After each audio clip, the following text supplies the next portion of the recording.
Well, hello there. I know it's kind of late. I'm posting this on a Friday evening, but I didn't start it until Friday evening because of reasons. I'll tell you everything about what happened here in a moment. Anyway, as always, this is Dave the Nerd Emperor speaking to you. Hope you're doing well, and we are now on episode 21 of Season 1.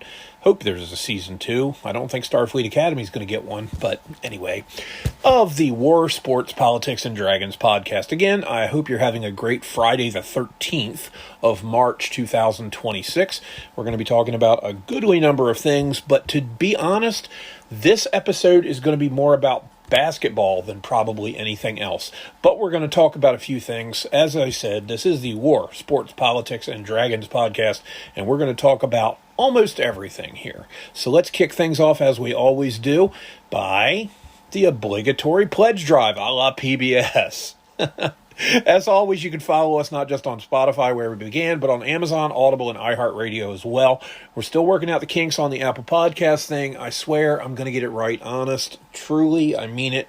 I just have to sit down and unscrew whatever it is I've screwed up so that I can't put it on there. But it'll be on there soon enough. If you want to help us get better tech, you can donate through our Patreon page, which I'll mention in a minute. And you can also do it through Cash App and Venmo. Each handle there is the same, WSPD Pod. WSPD POD. We have a Patreon page, like I said, for subscribers to get special extra content, and we're already putting that out. That's at patreon.com, patreon.com/WSP Dragons. That all after the slash is one word. And we've got some free material up. More is coming with paywalled stuff coming out regularly now, including second and subsequent chapters of my first novel, Love's Crucible, for your enjoyment. It's a boy meets a girl of his dreams. Really, he thinks he's kind of wrestling out of his weight class because she's wonderful. But things don't turn out to be so wonderful in the long run, but things get good and bad and bad and good and good and bad and bad and good, and stuff happens, and then the book ends, and then you get to wonder whatever happened afterward. But hey, it's a good read. Everybody that's read it so far who was, beta reading it, proofreading it, helping me out, and getting it going, said that it was very good and it was a page turner, so please give it a try. First chapter is available for anyone for free. All you have to do is sign up at no cost on the Patreon, and you can read that. The fourth chapter was just released, was it yesterday or the day before? So sign up. It's a wild ride. Future chapters are going to be made available for paying sponsors, and that starts at just $3 a month. $3 a month lets you read new novels as they come out, and they're going to be about a variety of subjects. This one it's not a romance novel per se, but it's kind of it's called Love's Crucible for a reason. So we'll just put it that way. And I'm now over 36,000 words into a second novel that's in an entirely different direction called The Mustard Seed. Chapters of that will run probably after Love's Crucible is complete. I might intersperse the two. I'm still kicking that around, but I haven't put anything up yet, so there's your answer to whether or not I've made that decision. Don't know for sure. After that, we've got another novel going in another direction entirely. All these books basically have different people in different situations. And the third book is called Save. And again, it goes in an entirely different direction than the other stuff. And as I like to brag, I'm not a one-trick pony, so expect surprises. There will be plenty. Plus, as you listen today... Oh, wait, that's an old announcement. I was going to say, plus, as you listen today, I'm announcing another writing project, but I already have. Diary of an Elf, which is going to be the journal of basically the life and times of my first ever Dungeons & Dragons character and what he went through in the campaigns that happened there. So that's enough prefacing, though. As I always say, it's time for the show, and as usual, we start with war. We have a little bit of an update on things going on with Iran. There are now the death count of American troops lost.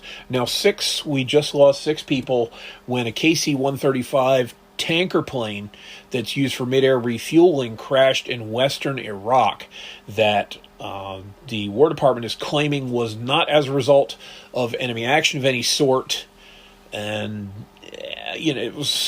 I'm guessing it was an accident. Mid-air refueling is fraught with hazards. And I don't think anybody, was smoking on the plane or anything like that. They've obviously got way better sense than that. But stuff happens, atmospheric conditions and wind shear and all kinds of other things come into play when you're topping off an F-16 or whatever from a 135, and it happens. So thoughts and prayers go out to those family members. But in the meantime, the IRGC is still getting shit hammered. We are knocking out hundreds of sites all over the country, and they are on the run like the little Islamo-fascist cockroaches that they are. Word has it now, Israeli intelligence is claiming that the successor to Ali Khamenei the Mouse, as he's been called a lot, including someone I watch a little bit of here lately, Mayar Tusi of Tusi TV, his son Mushtaba, whom he's calling Mushtaba, which basically means mouse taba. The connotation there is that you don't call them rats, you call them mice, because they're actually smaller and weaker than rats. And of course, they're still vermin. So anyway, Mushtaba, the mouse, is apparently hopping mad after losing a leg, but we've also heard now, but from Israeli intelligence, as I just said, that the successor to Ali Khamenei is dead. His son is also no longer with us. He's hanging out in hell with his dad and Hitler and Stalin and Pol Pot. So, bye-bye, if that's the case. If not, don't worry, buddy. You'll get a reunion with your daddy soon. And then you can take your 72 goats and have fun in hell. We've had there's talk that there are sleeper cells basically being activated in the U.S., and I don't think that's the case. I think what it is a spate of lone wolf attacks from Islamo-fascist fanatics. The most notable one, two of them really stand out, is that one attempt was made to crash a truck laden with improvised explosive material, including jugs of what the authorities are saying is probably gasoline, at a Jewish synagogue in Michigan.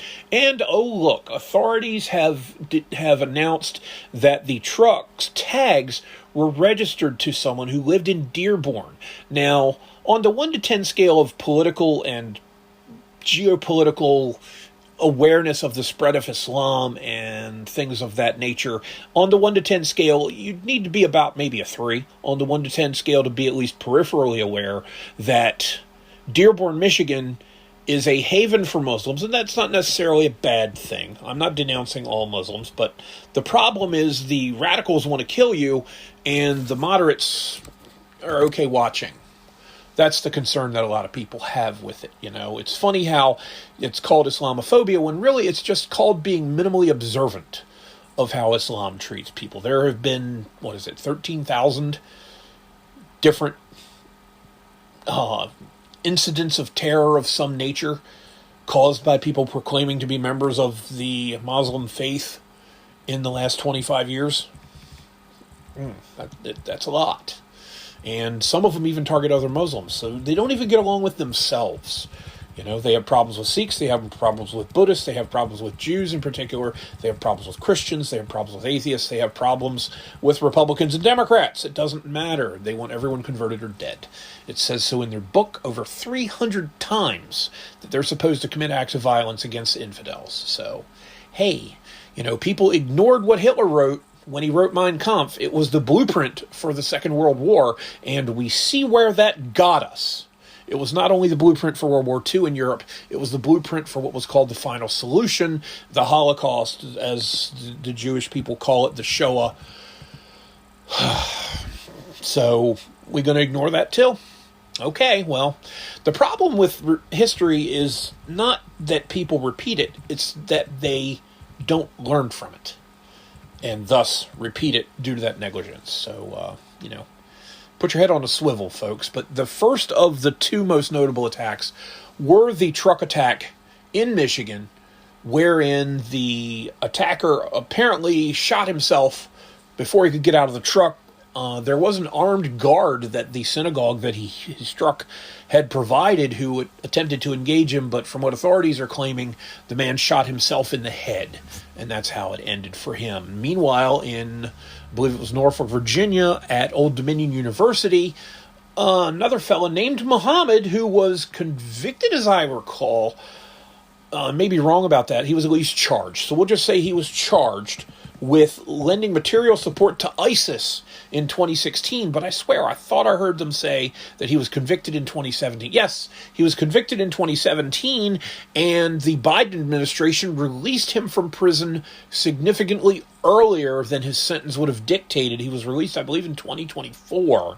He should still be in prison, but good old Sleepy Joe the hair sniffer managed to finagle a way to get this Islamo-fascist wannabe released, and he walked into a classroom where ROTC students were learning under a former Army Lieutenant Colonel, last name of Shah, who was a veteran of, I believe, Iraqi Freedom and Enduring Freedom and Atlantic Resolve, which was a response to Russian shenanigans regarding Ukraine and in the Donbass in 2014, where we rattled our saber to try to show our support of NATO, shot Lieutenant Colonel Shaw dead on the site. Well, the ROTC members, to their credit, responded about as quickly, I guess, as you could under the situation, or under the circumstances, and one of the students stabbed Muhammad Jallo to death. And I'm just going to put this out here right now. Whoever that is, whoever that ROTC cadet is, if anyone listening to this can make a phone call, I would appreciate it. This guy should get he should have a spot waiting for him at whatever military academy he chooses to go to. Whether it's West Point, whether it's Annapolis, whether it's Colorado Springs for the Air Force Academy. Because as we know, if you go to Annapolis, that's the Naval Academy, but that's also where Marine second lieutenants come from in a large number. You can join the Navy or the Marine Corps out of the Naval Academy in Annapolis, as the Marine Corps is still a part of the it's an offshoot of the Naval Department, even though I could have sworn that the Marines were the first branch of the military founded in 1775, but I may be wrong about that. In any event, this young man should have a spot waiting for him at that military academy whenever he goes, or whenever he chooses to go, and he should be encouraged to go. Furthermore, upon graduation, he should automatically get a promotion in rank to full lieutenant. Now, what I mean by that is first lieutenant. So I guess I would say a 1-grade promotion is what I mean. Because when you come out of the Naval Academy and join the Navy, you're an ensign. When you come out of the Army, when you join the Army as the lowest ranking officer, same thing with Air Force, I believe, and Marine Corps, you are a second lieutenant. Well, if it's the Navy, he should be made a Lieutenant JG instead of an ensign as soon as he graduates. And if it's Army, Air Force, or Marines, he should be first lieutenant. So I'm sorry when I said full lieutenant, that's actually the officer number, the third officer rank in the Navy, above ensign and Lieutenant JG. They wear 2 silver bars, which is the insignia of a captain in Army, Air Force, and Marines. However, a captain in the Navy is equivalent to a colonel in the Army, Air Force, and Marines. But long story short, this guy should have basically a scholarship, for want of a better way to describe it, at a military academy, and a promotion, and I would have to consider that a battlefield promotion, because he was engaged with an enemy combatant, an illegal enemy combatant, by the way, who under the Geneva Conventions gets no rights and privileges that are normally afforded to combatants in a time of hostilities. So there's that. I salute those people for engaging that scumbag and getting rid of him. And I tell you what, the Biden administration, 1 star out of 5, would not recommend. Let's just put it that way. Now we're going to move on to sports and to some good stuff. We're going to be talking about basketball a good deal today, and I have something I want to read here that I wrote 9 years ago, because a friend I've had since 1989 is retiring from his 60-year tenure as a high school basketball coach here on Maryland's Eastern Shore. And I want to give a salute to this wonderful man who was basically like a favorite uncle to me in my 17 years as a sports writer, dating off and on back to 1989. Okay, so we're going to start. In Maryland, in public schools, there are 4 categories of classification and they're all based on attendance. Your smaller schools are 1A, your next biggest schools are Class 2A, your 3As are your bigger than that, and your biggest schools, as I've probably mentioned here on the podcast before, are 4A schools. Now, in the Class 1A, I live 20 minutes-ish from Cambridge South Dorchester High School, which is a Class 1A team, and they are the defending state boys basketball champs in public schools. They won last year in overtime, 36-33, incredibly low-scoring game, against the Seed School, which is, I believe they're out of Baltimore. Well, CSD has earned a rematch against Seed. They beat, I believe it was Patterson Mill, by 1 point in the state semifinals the other day. So on Monday, the 16th at 5 p.m. in the gymnasium, in the gymnasium at UMBC, University of Maryland, Baltimore College, is that what it's called? Baltimore County. They are playing for the 1A title, and I salute the Vikings for their prowess, even though I went to their county rival high school, North Dorchester. Anyway, we won't talk about that. Anyway, CSD, good luck. Hope you win. Bring it back for the shore. Congratulations on your success so far. That is their third straight state championship game. They won it again, like I said, last year, but lost it the year before. So congratulations to the coach team and fans. I hope you guys go home happy Monday. Now, Tuesday is the game we're going to talk about the most. Tuesday at 7 p.m. at UMBC, over on Hilltop Circle at the gymnasium. The Class 2A state championship takes place. And Wycomico High School out of Salisbury, which I've mentioned before, they're blue and yellow, the tribe, the Indians as they're called, that's their mascot, headed by Coach Butch Waller, are taking their final plunge, basically. I'm at a loss for words for a proper introduction for this game because I really look up to Coach Waller. Now, again, I didn't go to Y High. I went to North Dorchester High outside of Hurlock, and yeah, we won a state championship in 1999, but Y High has been consistent for decades under Butch Waller. Now, back in January of 2017, the Indians beat Easton High School in a regular season game to give Butch his record-setting 775th, I think it was, career win as a basketball coach. Let's look here. Tuesday the 17th at 7:30, Y High is taking on Henry Lackey High for the 2A state championship. Butch won a state championship in March of 2002 when the Indians finished a 28-0 season to take the 2H state championship back then. And then the next year lost in the regional final to crosstown rival James M. Bennett, who ended up winning the 02-03 state 2A championship and then went to the state semis the following year and lost to eventual 2A state champ Friendly. I remember being at the press conference and at those games. Boy, those were the days. But anyway, let's talk about Butch real quick. Butch Waller is, he's a Y High guy. He's a Salisbury guy. He went to Y High, graduated from there in 1957, which is 5 years ahead of my dad, so he's 86. And I hope you didn't just hear me fart. But anyway, he graduated from Y High in 1957, went to East Tennessee State University, I believe, became a teacher, came back to Y High, and was helped by a fellow named Charlie Berry to get a teaching job at Y High. And Charlie Berry is an even bigger Wycomico legend to the old heads than Butch is. Charlie kinda was a pioneer in the Wycomico High and Wycomico County sports scene, and Butch helped get the football stadium at Y High named after him. Because whereas Butch is a mentor now, Charlie Berry was a mentor in the 40s, 50s, and 60s and did some significant work there. Someday we'll talk about Coach Berry at length. I don't know a lot about him, but I do know that the man is practically legendary for what he did accomplish over the years, guiding people and inspiring people like Butch, who basically kind of took up the mantle as, the senior statesman, I guess, of Wycomico County High School athletics. I really love Butch to death. Butch Butch has a son who has the same name as my son. I didn't even realize it. He has a son named Spencer, who's my age. He's 55, 56 now, I want to say.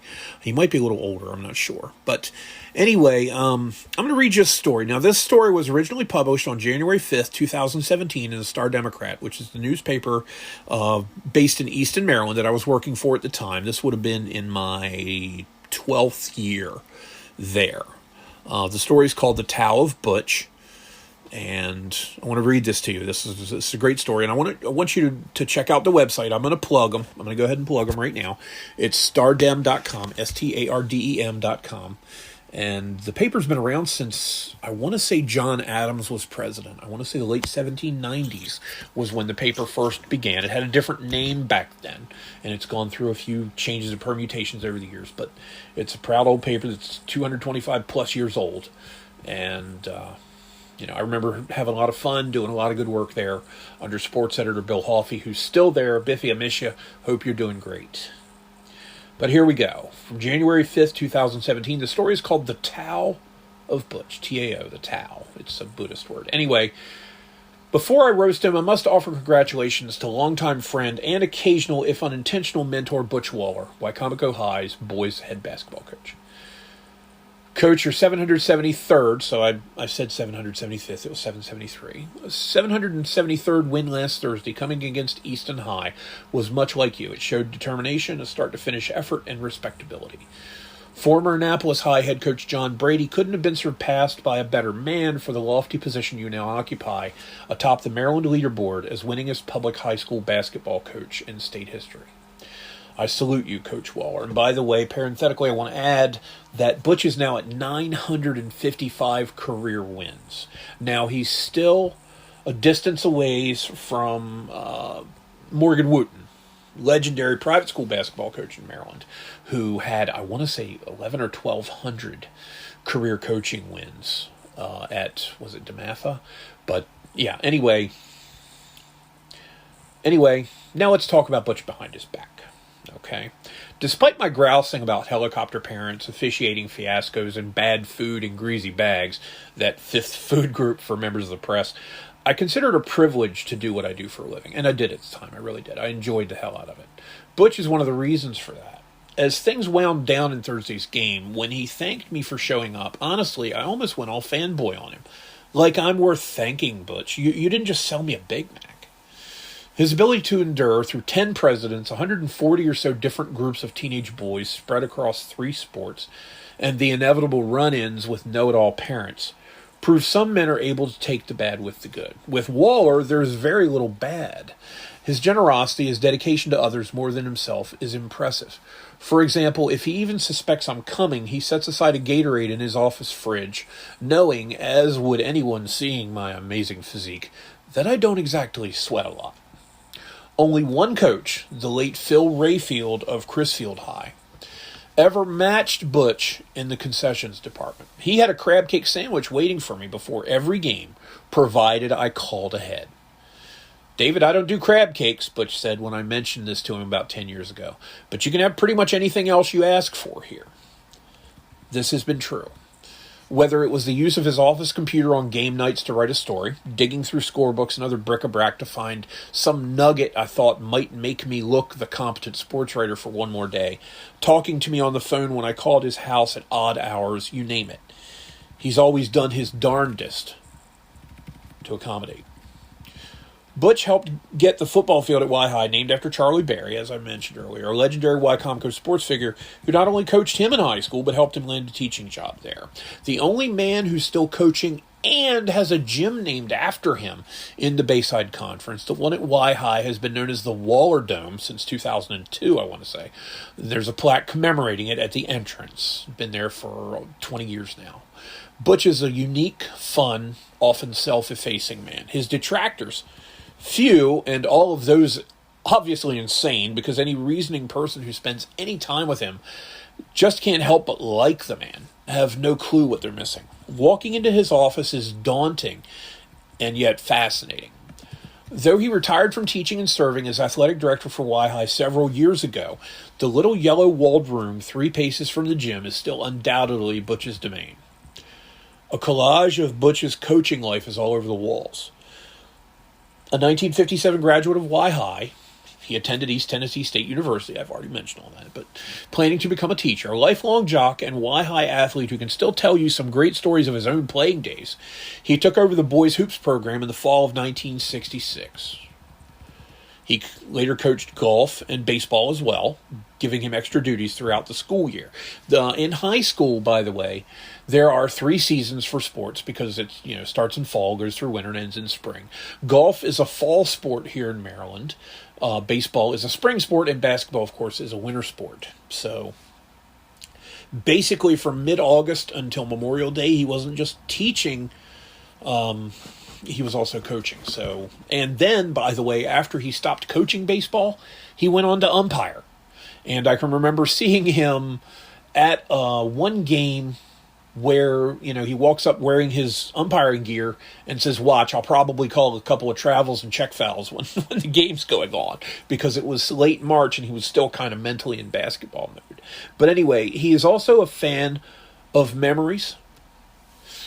Clippings from local papers dating back to the days of President Lyndon Johnson's tenure festoon the area, as do team portraits. Above the sink on the wall by the front door is a photo of the 2001-02 basketball team, which he coached and which went 28-0 to win the Class 2A state championship. On the wall beside the controls to the gymnasium sound system is a black and white image of a golf team he coached one autumn during Ronald Reagan's first term in office. Some faces overlap for a season or two. Waller's is there throughout, a marker in the channel of hundreds of lives impacted by his guidance. One of the features of smartphone cameras is the ability to take a panoramic view photo. Simply push the button, spin, and push the button again when you've made a 360-degree turn. It took me 3 such revolutions to get all of the decorations in his office. The national letter of intent of Brian Butler, the stud 1983 graduate whose brother, Paul, at the time I wrote this story, anchored the news desk at WBOC TV, Channel 16 in Salisbury, a few miles up Route 13. Paul, who, he also anchored sports for a while there before that. That hangs near the door leading to the gym. The most glaring truth of it all is, no matter how far back you go, Butch never really had hair. Through now 60 seasons, 3 sports, and over 2,200 games coached. I'm updating the numbers. A second best in Maryland history, 24 state basketball tournament appearances. And now this is a 9-year-old story, so he may well have, come closer to breaking that record or is really tight in second place. You realize this. The 1971-72 team shows Waller with a pate just as glossy as it is today. I mean, he's been, I think he was born bald, and I think what hair he did have fell out sometime during his teenage years. I kid you not. He's one of those guys, just never had all his hair. But beneath the fuzzy white ring just above his ears, those clouds near the summit of a Mount Olympus of sports acumen, is a man of deep character, heart, and humility. He's also full of bunk. It's his Tao, his way of achieving harmony with the natural order, a yin of pride in his kids, a yang evoking Sun Tzu's maxim that all warfare is based on deception, even on the hardwood. Butch downplays his team's abilities like no one else, especially in late November before success. He averages a hoops record of 15-7 every season, and one is hard-pressed to find a losing season in the chronology of the man's career. The success disproves his claims of mediocrity. Coaches of teams that they know will go winless sound more optimistic than this man. Let me nutshell a Waller interview for you. Talking to Butch about his basketball team is like asking a hypochondriac how he feels. After the obligatory, "Oh, Lord, David, you're going to love this," comes a litany of his squad's shortcomings. "We need some help. We're not really big up front, but we're lucky because this is a guard conference anyway. We don't get big kids around here much. Hopefully we can make do." Now, that was Butch in November 2005. Just before the season, the Indians went to the state finals, but eventually lost to Randallstown. We'll discuss the 05-06 season again in a moment. Here's another quote. "We're young and we're terrible." That was Butch in November of 2016. Yeah. right. The general impression is most of his kids couldn't navigate a flight of stairs without help, are often visually impaired, and don't grasp instructions in English. One year, I'm certain, Butch told me that he had 2 players on his team who were dead. He then gave me their names and positions and said they'd get more playing time, quote, as long as they listen and try their best, unquote. Guys, I'm not kidding. Butch is the biggest BSer in the world about the amount of talent he has on his team. And it's hilarious because everyone, including him, knows that everyone knows he's full of crap. But just that Thursday night, when they had that landmark win against Easton, with his team up 37-22, and as events would bear out, never trailing during his record-setting win, he told me at halftime that night, I don't see how we could play much worse than that. God, it just ticks me off. So though Butch has never sold me a Big Mac, he does still try to get me to buy one of his Whoppers from time to time. But it's all in good fun because you can't help but see the love, the dedication this man has for the kids he adopts every winter in an annual quest for greatness. Words don't convey just how genuinely bearable, how human he is. His yin and yang are in complete harmony. And the result is the underlying truth of his paradigm. Butch Waller simply is. And he is wondrous in his simple, powerful act of being. Moments after Thursday's milestone, I was among the group of sports media members who recorded his thoughts. Like all pressers with Butch, there's humor. Butch, I asked, how do you do all this and still keep a 6 handicap in golf? Oh, I cheat, he answers with a laugh. So, have you given any thoughts to retiring, I ask? The question's always a loaded one. Butch then pontificates about how, after the 2001-02 season, the dream season, he considered retiring then, of going out on top, but decided not to. He indicates a moment later it's not entering his mind right now either.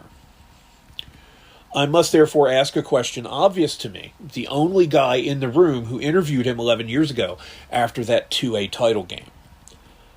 But what about 2006 when you lost in the finals to Randallstown and you were talking that whole season about retiring? Oh, I lied, he responds. And what about 2008? I lied then too.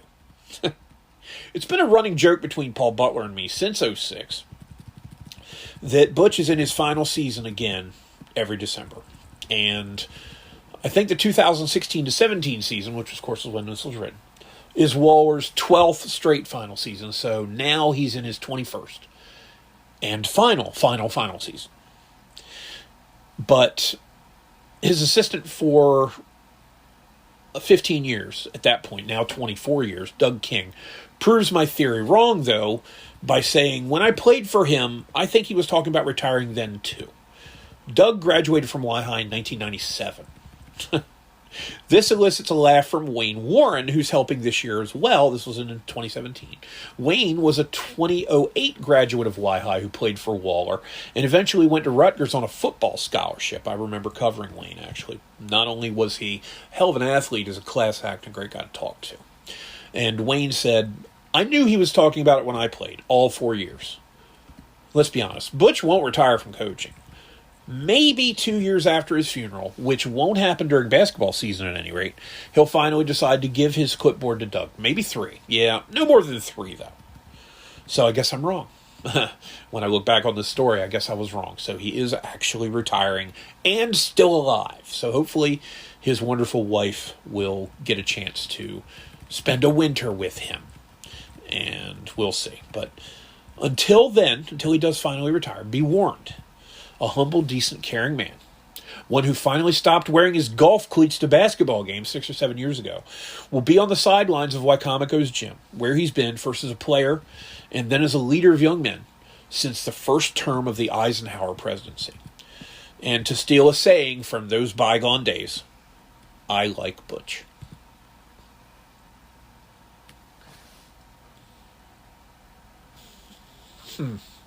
There's a scene in Star Trek 6: The Undiscovered Country where Spock and I believe the character's name is Valeris, played by Kim Cattrall, are talking about a portrait that's hanging in Spock's personal quarters on board the USS Enterprise. It's of Adam and Eve being cast out from Eden. And Valeris asks Spock why he has that, of all things. Because, of course, they're Vulcans. Well, Spock, of course, is half Vulcan. His mother is human. And he said that it's there as a reminder that all things end.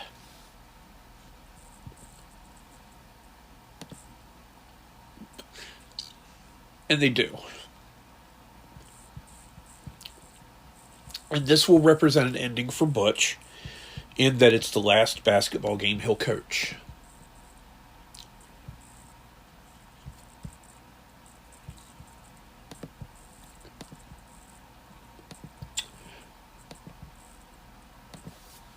Sorry. I would give a significant amount of time off of my final days to make sure he wins that. Because he deserves it. Butch is a class act. And if you don't know him, it's a shame, because he adds value to the lives of everyone he interacts with. And I sincerely hope that Butch wins, and that our mutual friend Bill Weber, who has run the scoreboard for Butch for fricking ever, and actually let me help him run it a number of years during the Cliff Mister Bayside Senior All-Star Basketball games that used to take place right around St. Patrick's Day. Of course, it won't happen on St. Patrick's Day this year, because that's when Butch's team plays in the finals, for the state 2A championship. But it'll happen soon. I don't know where it's going to be played. I'm no longer really in the loop, so I don't know a lot of what all's going on. And I'm speaking from, previous experiences on this. But if you're listening and you have the chance to get to UMBC Tuesday night for that game, you will not be disappointed. And I got 50 cents, says Butch will probably have his golf shoes on again. I'm telling you, there's a golf course south of Salisbury off Snow Hill Road called Nutter's Crossing. And the joke was he used to hustle people for free lunches at Nutter's. Now, I don't know if that's true. But with Butch, anything's possible. Anything at all is possible with Coach Waller. So, in any event, Butch, love you, man, and I hope you win. I hope you win a no-doubter, so that your last game, unlike 1,200 or so before it, is stress-free, or as low stress as it can be. And here's the kind of guy Butch is. When we're there to celebrate him setting a record for most wins by a public school coach in Maryland, you know what his response was? I don't honestly see how a guy like me with 350 career losses still has a job. So, there's that, and that's Butch. That's his way. That's how he is. So, I wish you luck, Butch, and I hope Y-High wins big. Go Tribe. See, that's another thing, is when I worked as a sports writer, I wasn't allowed to root for anybody. And to be honest, by and large, working as a sports writer killed my ability to be a fan of sports, of any particular team at least. I kind of lost the itch. I still get frustrated when the Ravens do something stupid, and of course, being also a Dallas Cowboys fan, every year is one of frustration. But now I can wish teams luck. I couldn't do that back then. I didn't feel right. It was a matter of integrity and personal honor, and you don't want to show bias. So let me put it to you this way. Now, where Easton was located was not really, but just to the south of being geocentric in the North Bayside, which is the division of the athletic conference that Easton belonged to. There are 9 high schools in the North Bayside. There's North Dorchester, Cambridge, South Dorchester, in Dorchester County. In Caroline County, there's North Caroline High and Colonel Richardson. In Talbot County, there's Easton and St. Michael's High. In Queen Anne's County, there's Queen Anne's and Kent Island High Schools. And in Kent County, there's only one school, Kent County High School. During my time as a sports writer, I was accused of secretly being a fan for Cambridge, Colonel Richardson, Easton, Kent County, Kent Island, Queen Anne's, and St. Michael's. and did I say North Carolina? And North Carolina. I was accused of secretly being a fan of 8 of the 9 high schools in the North Bayside during my time as a sports writer. You know what the irony of that is? No one accused me of secretly being a fan of the high school that I actually attended, North Dorchester. So I consider that a badge of honor, that they accused me of liking every school except the one I graduated from. Because I'd like to think that showed me as, by and large, being unbiased. I wrote glowing stories about people from this or that athletics program or who were adjacent to that program. Someday I'll read you the saga of Mr. Diop about a Cambridge South Dorchester basketball fan. But not today. But anyway, I'm darn proud of being able to get accused of liking every single team except the one that I actually supported when I was a kid. But that's going to wrap up the sports section. As I said, that was going to be the biggest part of things. And now we're going to get into politics, which is interlinked with war, because as we all know, war, as has been said, is an extension of politics. And those of you that have listened to the podcast before, or if you just want to look through the list of episodes, will see that about a month and a half ago, I did an episode that was entitled, in part, The $15.64 Question. What that was the outrage du jour of the Democrat Party that SNAP funding averaged out to, now SNAP is Supplemental Nutritional Assistance Program. It's food stamps is what it used to be called. But they changed the name because euphemisms are America's stock in trade in an era of politically correct speech. And basically, the Democrats were upset that the average person couldn't get by on $15 a day in food. Well, if you listen to that episode, you'll hear me break down chapter and verse to the penny how much it would cost me for, and not atypical, a possibly common week buying groceries at the local Walmart at the current prices, not at the prices that they were before COVID and before the Biden administration and the inflation, the runaway almost inflation that we had during the incompetent Biden regime. But in any event, the Democrats were upset that $15.64 was not enough. Just not enough for somebody to get by on. Was not enough. Well, the attempt at making a scandal of Defense Department or War Department spending on food for the troops in the form of steak and lobster, which is served as a special meal for troops who are about to go on extended deployments or whose deployments have been extended, has caused another ruffling of feathers in the Democrat, but then I restate myself, party. Their beef this time, pardon the pun, is that what amounts to, when you do the math and average it out per service member, what amounts to $16.54 for steak and lobster for the troops as a special treat to celebrate them and to honor them before they go out and risk their lives to defend my right to call Democrats assholes and for them to do the same to me. That's $16.54 is just too much. It's too much money. This is the biggest problem the Democratic Party will always have as long as they continue to practice this. And that is their inability to remain consistent when attempting to make a political point.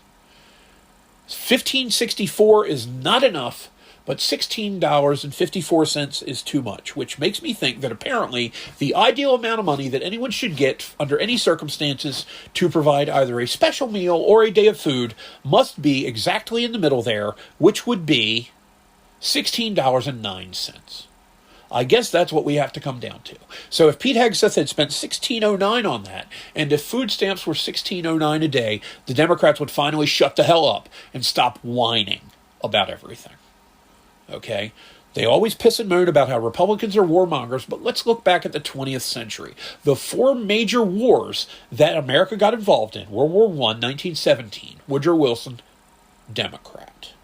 World War II, 1941, Franklin Delano Roosevelt, Democrat. Korean War, 1950, Harry Truman.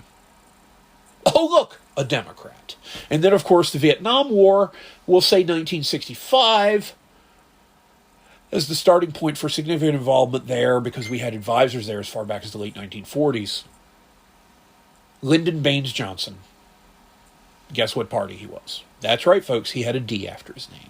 So they piss and moan about how we don't have a clear plan. We don't have a war fund. That's my favorite line when Democrats argue about wars, is we don't have a war chest. We don't have money for a war. Well, I challenge anyone on Earth in the entire history of humanity to tell me when a nation in the last, say, 500 years saved up to fight a fucking war. Okay? Granted, the term war chest comes from something having to do with doing that.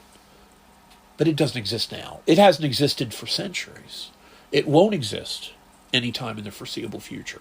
So it's another invalid argument and an inconsistent point. And that is what drives me to distraction with the Democratic Party. They just don't have a really coherent argument. Because if you look at anything they say critically, it falls apart after 10 seconds of logical analysis. The $16.54 per trooper, per soldier, sailor, airman, marine, Space Force member, and Coast Guardie, they act like Pete Hegseth, Secretary of War, ate all this shit himself. Like he bathes in lobsters and steaks every night. Shut up. Okay? Shut up. Service participation has dropped over the years, so fewer people are acquainted with or related to people who served in the military. And because of that, the left, which by and large, their enlistment numbers are something like 30 to 35% lower per capita than Republicans. Conservatives comprise around 80% of our military. They don't serve. They don't try to serve. They don't volunteer to serve. As everybody who's listened to this podcast knows, I tried. They tossed my ass out because I wasn't physically fit enough. But we'll leave that in 1991 where it belongs. I tried at least. Democrats don't. They just piss and moan. They're spoiled children.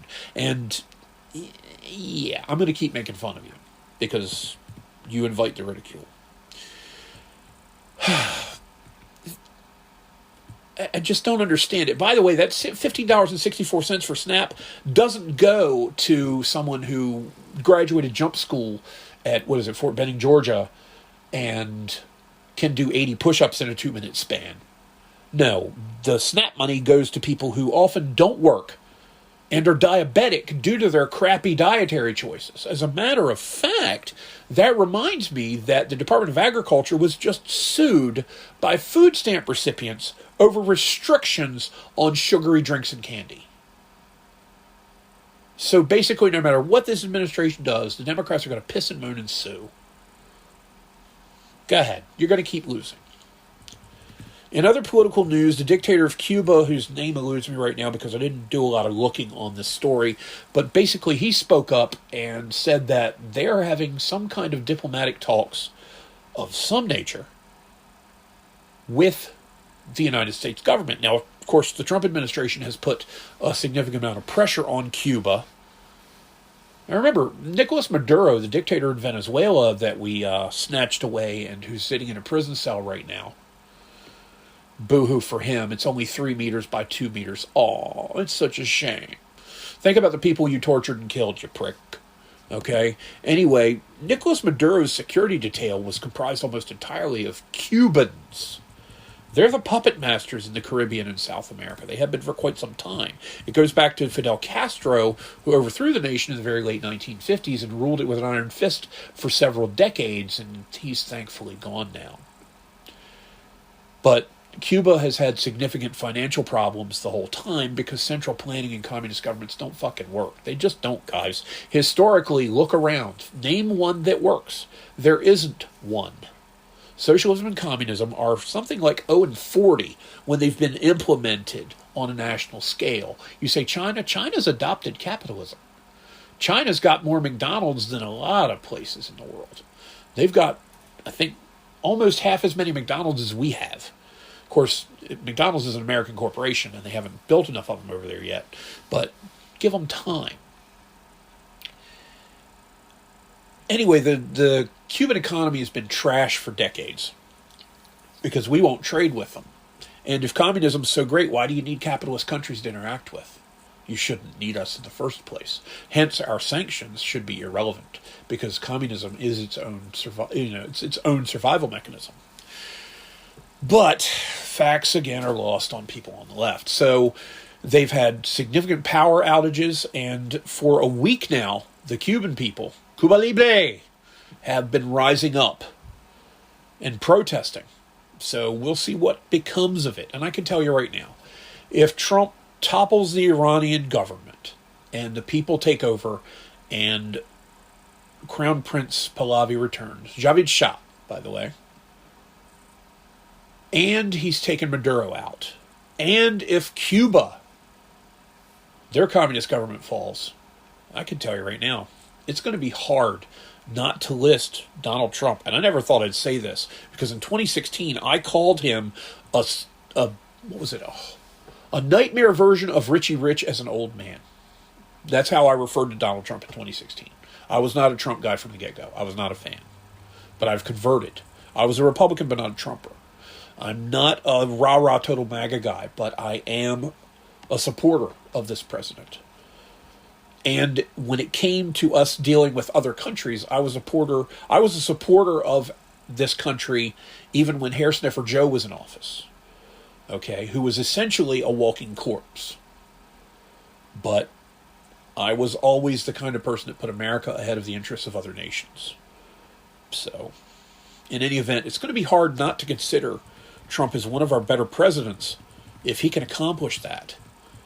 After all the shit that the Democrats have done to try to delay, hinder, or, oh yeah, that's right, jail or assassinate him. Let's not forget those interesting little arguments. But, hey, what do you think he's going to do when you, pardon the pun, trump up charges, extend the statute of limitations on laws, turn misdemeanors into felonies, and basically used crooked lawfare to secure phony convictions? You think he's not going to forget? Or think he's not going to remember? Yeah, so for people that call him a dictator, he's doing a shitty job of it because they're still allowed to complain. But, he's setting millions of women free in Iran. Women who would be stoned to death or set on fire or drowned or hacked to pieces or raped to death. Whatever the IRGC felt like doing to them for the simple act of not wearing a covering on their head. For basically, as someone put it, showing their hair in public. But the Democrats are somehow rooting for America to lose. Y'all need to remember that in November when the midterms come rolling around. As Barry Goldwater said, there are two types of people in this country. There are Americans and there are liberals.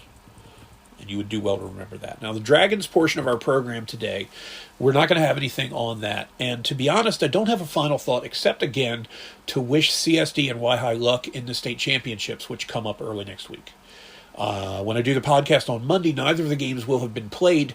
But on Wednesday, when I do the special members-only live stream on the Patreon page, I will be discussing it because I'm going to do my best to find out what's happened, as I'm sure that local sports media, from the TV stations at least, will be there to cover it, and possibly my old editor will be there for the CSD game. I'll have to text him and ask him. But in any event, thanks for listening. And remember, follow us on Twitter. We're at the WSPD Podcast. On TikTok, it's WSP Dragons. It's patreon.com/WSP Dragons. And as always, you can hear us on iHeartRadio, Audible, Amazon, and Spotify, where we began. Apple Podcasts, again, is coming soon. On Cash App and Venmo, we are WSPD Pod. We have paying subscribers cropping up now on the Patreon, which is wonderful. It's going to help us pay our bills and hopefully get tech upgrades down the road so that I can do more than just audio podcasts and the occasional video pop in. We're going to be doing more of them, though, but work must continue. As to paraphrase the Seven Dwarves, I owe, so off to work I go. Anyway, that's going to wrap us up for this Friday the 13th episode 21 of the War Sports Politics and Dragons podcast. I am Dave, your Nerd Emperor, signing off. Have a great weekend. Stay warm out there. We had another cold snap here. I tell you what, I don't know what we're going to do with this weather, but Mother Nature is one schizoid thing when it comes to March. Anyway, have a great weekend. Thanks again for listening, and take care of yourself. Good luck, Butch.